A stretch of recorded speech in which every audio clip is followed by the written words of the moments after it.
battery needs to be put in this one. This one's actually an aftermarket one, but they're both similar. In fact, the originals are easier because I've just done the original.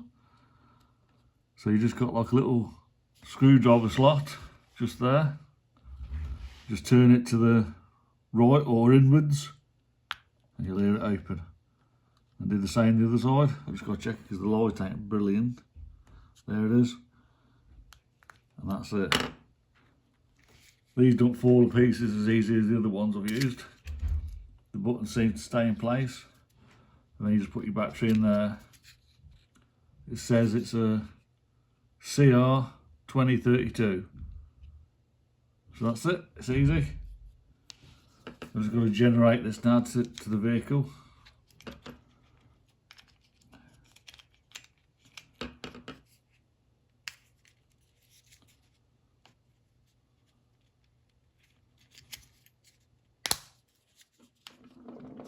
That is it. On the originals, these slots are a lot more heavy duty and bigger. I think an electrical screwdriver would do it, but my one seems to do it good as well.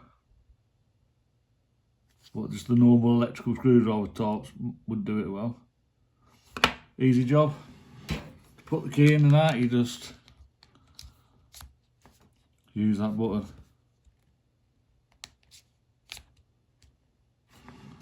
That is it.